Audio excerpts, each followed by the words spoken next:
Yo, what's good, my people? Yeah, go by the name of Nathaniel James. I am the host for Walk a Mile in My Shoes. This is episode 6, and today I have a special guest with me who goes by the name of Devz. Devz. Yes, my brother. Thank you very much for coming on the show. Third one today. So we put in the work in for you viewers, yeah, and we're bringing the real people here to talk about their story and their journey so far. So just for a quick thing for the viewers, you just a brief description of yourself and your background. Grew up in Lee Village, born in Solio.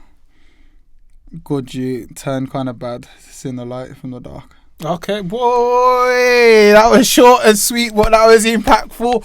So, okay then, so like you say, you seen the light from the dark, yeah? So explain to me what the process was like in order for you to see the light from the dark. I just had to face all the darkness, and then once I faced the darkness, the other side is the light. But you have to realize that you have to face it. You can't just distract yourself from it. Okay. So it's hard experience, to be honest, but okay. So it's best in the end. What was the dark experience that you had to go through? Just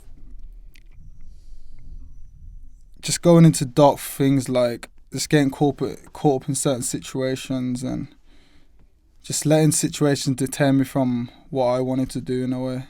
Okay. And then you just gotta pay your karma, really, in a way. Okay. So what? Okay then. So let's talk about what was your most traumatic experience in that dark time?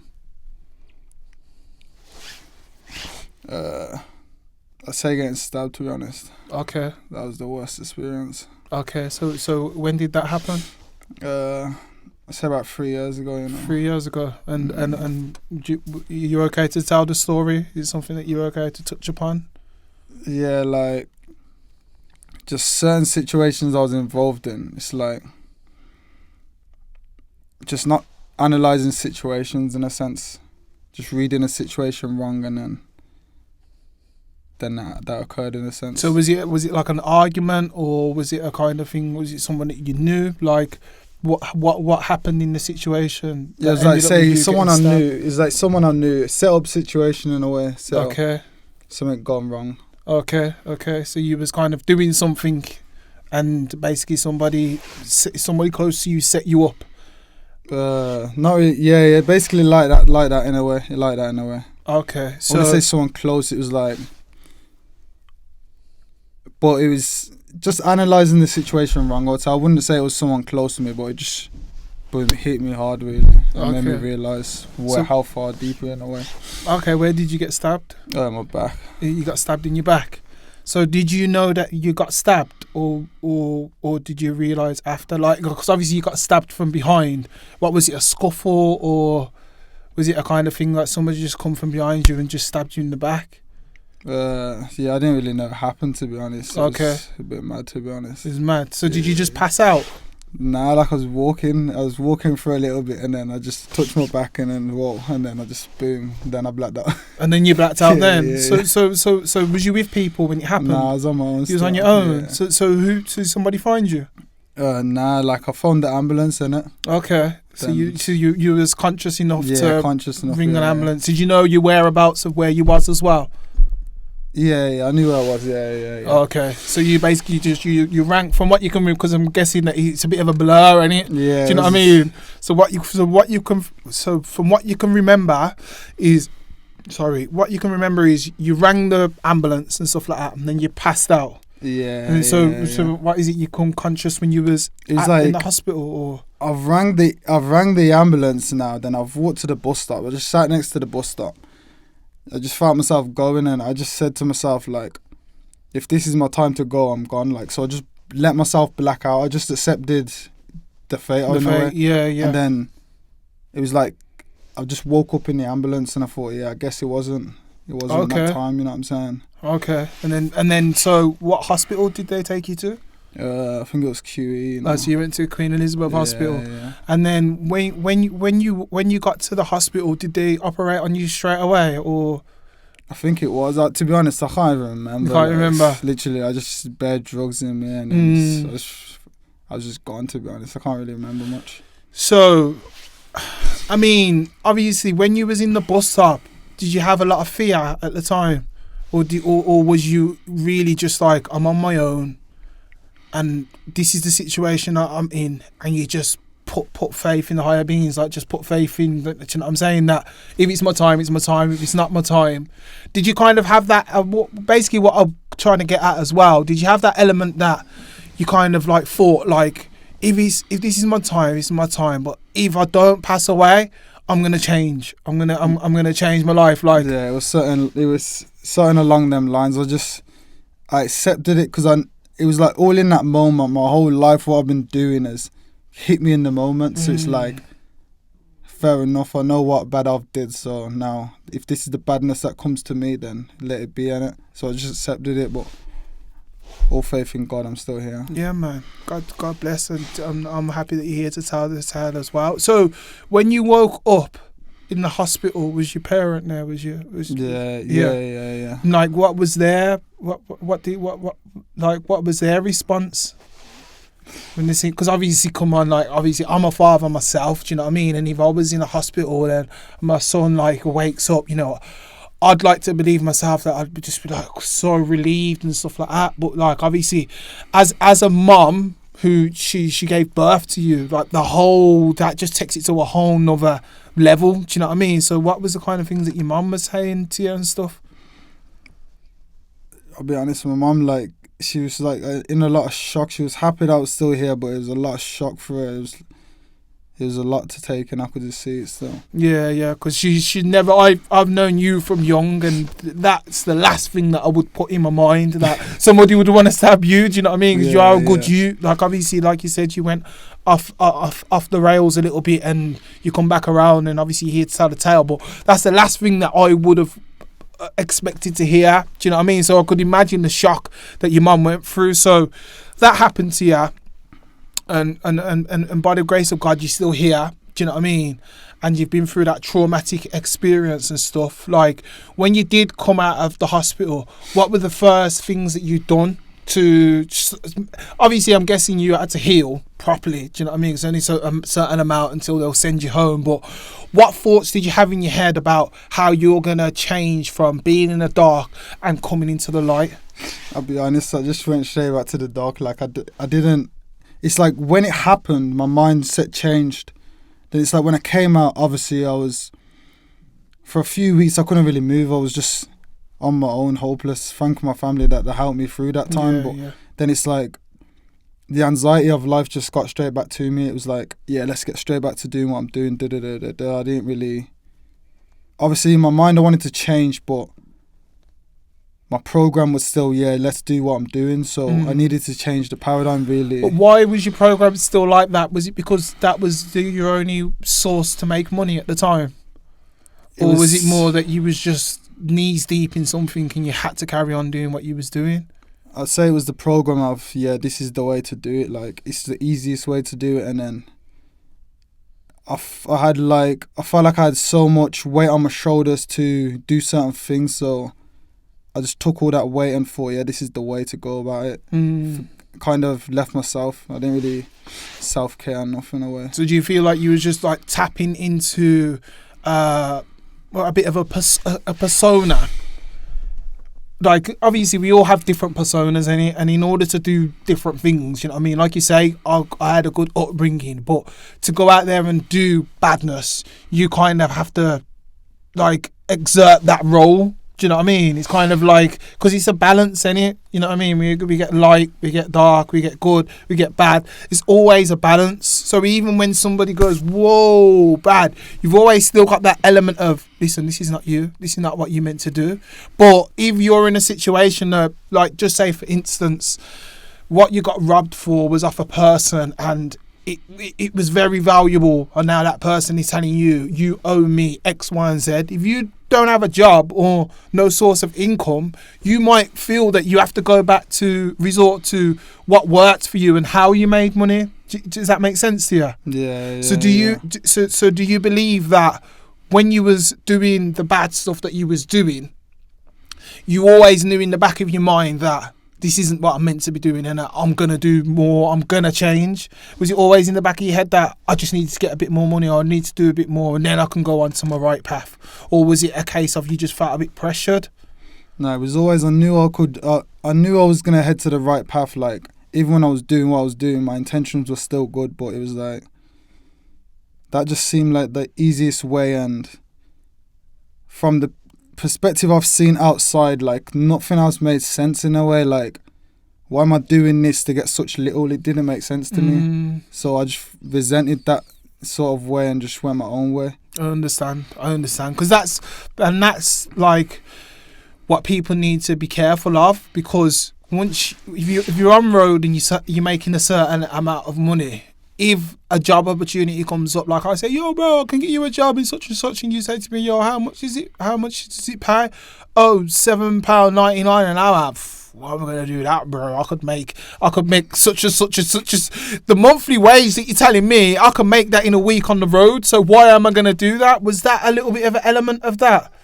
Because I had worked it previously, so it was okay. Like, it didn't kind of make sense. It was just draining me in a way. Yeah. And there's so much other stuff going on in my mind, and it's like I've grown up seeing the light and the dark, so both made sense to me. Okay. It wasn't always the light I seen. You know what I'm saying? Yeah. So would you say all of these choices that you made was your choice, or do you feel like you was a bit influenced by things around you, friends that you was around?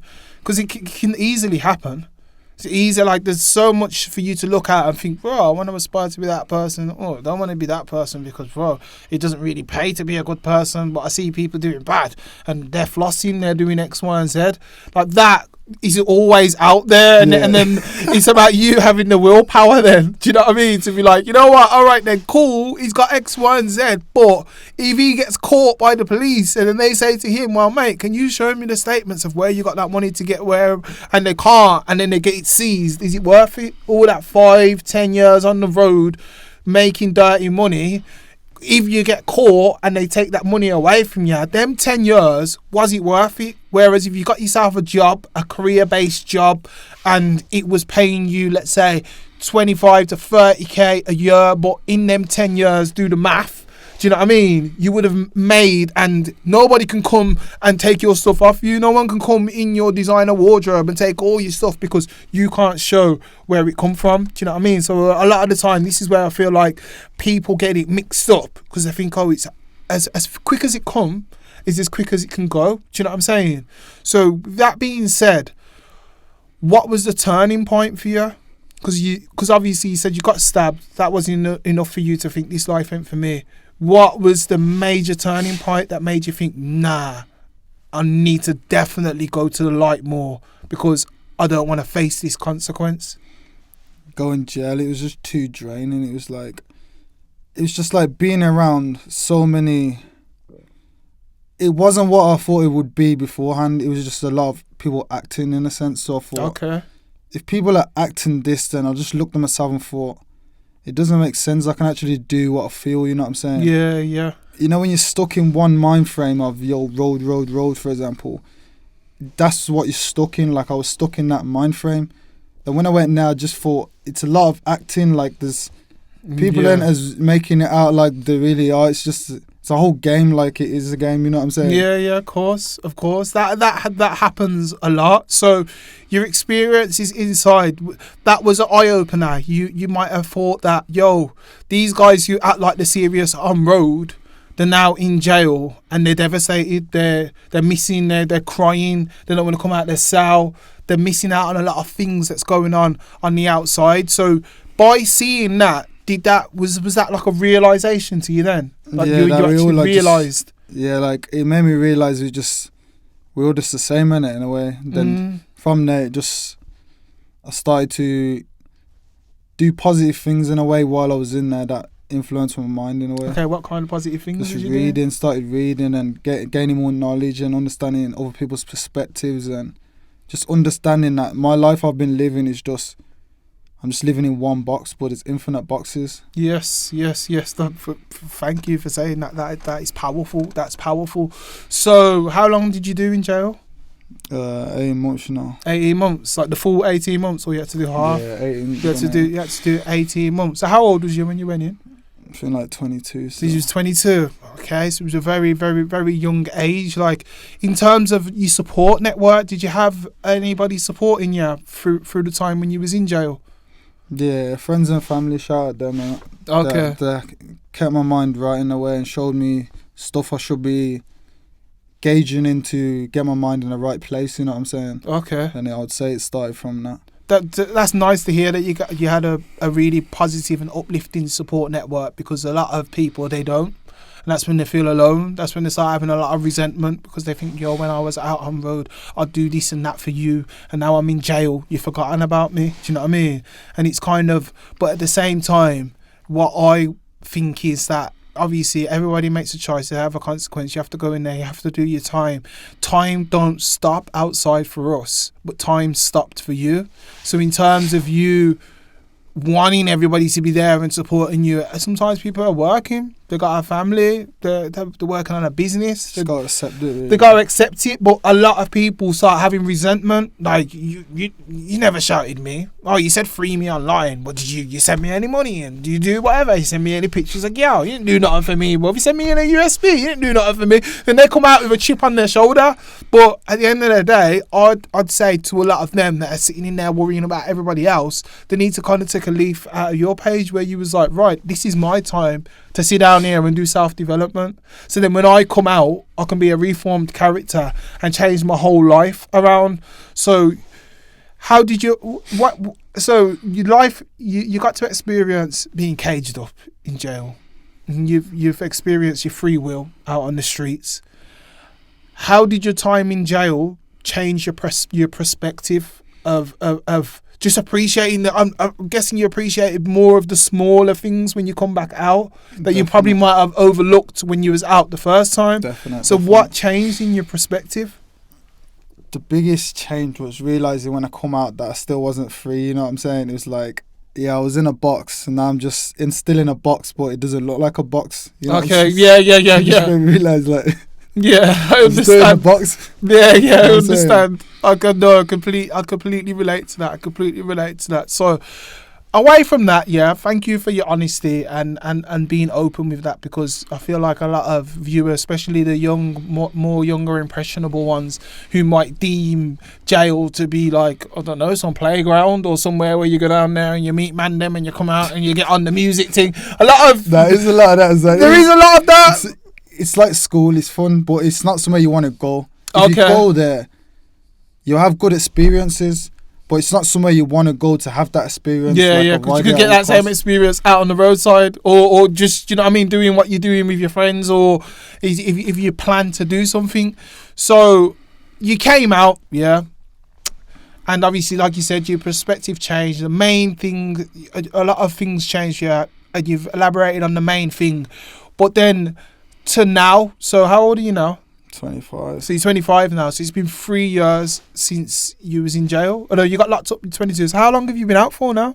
About a year and a bit, you know. About a year and a bit. Yeah. No, but a year and a half, you know, yeah. Something like that. Do you feel like you was supported in the best way possible to be integrated back into the community? Or do you feel like they didn't give you the support that you needed?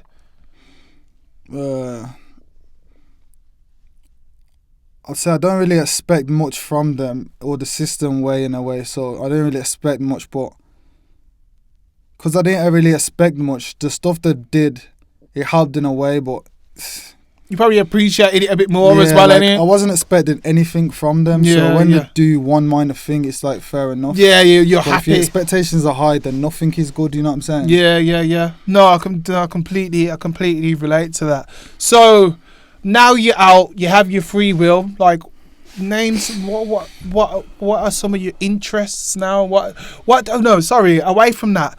Now you're out, I'd say, what are your interests, but what is your purpose now? What is the legacy that you want to leave now?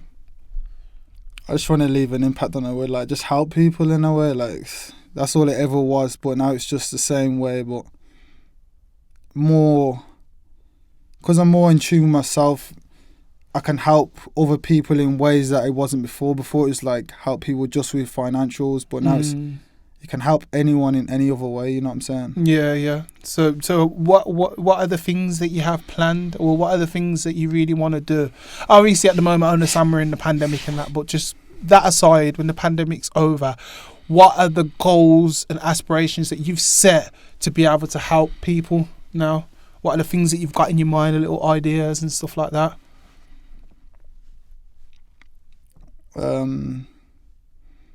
want to set up like studios so people can come and let out emotion, because that's one way I found it, and just through speaking to people. And there's so many ways, like there's so many things I got planned, but I don't really want to attach to it in a way. Okay, so you want to set it up and then kind of have people run it, or have it self-run sort of thing?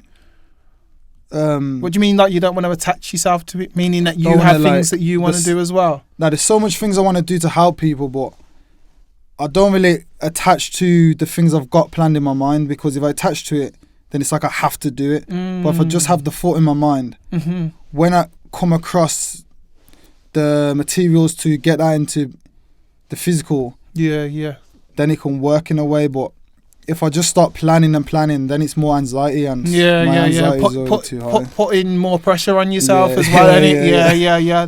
No, I understand that. That's why I kind of like set little mini goals, and then them little mini goals can come in together for the main bigger picture. But if I just do it bit by bit, people might look and think, oh, you do certain amount of things, like why don't you stick to the one thing? But some of us are blessed in different ways, or you might have skills that, all right, I'm a youth worker, but I make music. And when the cuts came along, I was able to transition from mentor and youth worker to now music mentor, where I can use my passion, which is music, but my purpose is young people, and merge them both together. So it's two little mini goals that I had, then combined into the main goal. Do you know what I mean? Obviously, you said you've done a lot of self-development, you've read into a lot of books, and then you went on quite a powerful spiritual journey. Yeah. Was that inside, or was that when you came out? I'd say mainly when it came out. I'd say it started in there, it's ongoing now outside. And was that from the research that you done inside? I'd say a little bit, yeah. Okay, and then maybe stories that you heard from other people and stuff like that? Yeah, because in there it's just people talking, so I like to just listen and just get information. You can learn from anyone in the world if 100%. If you're willing to learn. If you judge someone like you judge the homeless man, I can't learn from him, then you're never going to learn from him. Trust me, because even they have a story to tell. Anybody that has a story to tell, within that, there might be something that you can identify with. And this is the whole thing about this show. Anybody that has a story, everybody has a story. Some people think, oh, my story isn't desirable, you wouldn't want to speak to me. But it's not about that, do you know what I mean? It's about everybody having a platform to express their feelings and stuff like that. So we'll touch upon the spiritual, and then I got one more question to ask you, okay? Yeah, so that's fine, bro. In terms of the spiritual journey and stuff like that, what have you delved into? Like yoga and meditation, I feel like that was what I needed to find, to be honest. Okay. Because that's just changed my mind in a lot more. Like, I used to suffer a lot of anxiety, then it's like I would want to do one thing, but I'd do another thing. So that first thing would not get done, then the second wouldn't, and it's just bare things just scattered. Okay. Now my mind's just more clear to do one instead of 3, 4, 5. You know what I'm saying? Yeah. And you'd say that the meditation brought a lot of balance, and calm, balance and calm, yeah, and helped you to kind of master your mind. Because our mind is, like you say, especially when we suffer with anxiety, because we all suffer with some sort of anxiety, even if you can't identify with it. Sometimes your mind's just jumbling. The monkey mind. Yeah, the monkey mind. That's the one I'm looking for. The monkey mind. But once you calm that down, then that's when you can think and do more things clearer. Do you know what I mean? And I'm well aware of the time. So the last thing that I wanted to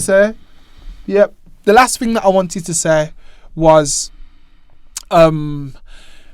tell me a positive or quote, you might have made it up, or affirmation that you live by. And if you got a few, you can reel them off. Yeah, just let me just get one more come to mind. I like this one. Water flows and flowers grow. Okay. Water's flow. Say it again, sorry. Water flows and flowers grow. Okay, would you like to touch upon that? Why that is so significant to you? Because without the water, there's no flowers. Without the tree, there's no us. Lord of mercy. You come in here dropping these gems like this, you know, it's like, oh, nah, that's unreal, bro. Honestly, it's been, trust me, I'm happy to have you on here. Obviously, I've known you from a youngster, and you've told me some things that I didn't know of. Do you know what I mean? But I can just see that, you know what I mean, you've got a lot of good energy in you now. And your life experiences, the things that you've gone through, just because you're 25, don't mean you ain't got life experience. You got a lot of life experience. That there, and the fact that you want to help young people, I could just only see success for you. Do you know what I mean? And obviously, because you're delving into my realm, any way that I can help you, I'll definitely help you. Especially with the music workshops and stuff like that. I've got a few things in the pipeline anyway. Do you know what I'm saying? So, Devz, yeah? Devz. Love, bro. Always a pleasure, brother. Thank you for coming on the show. And that is episode 6 wrapped up, yeah? One love. You don't go, Leo!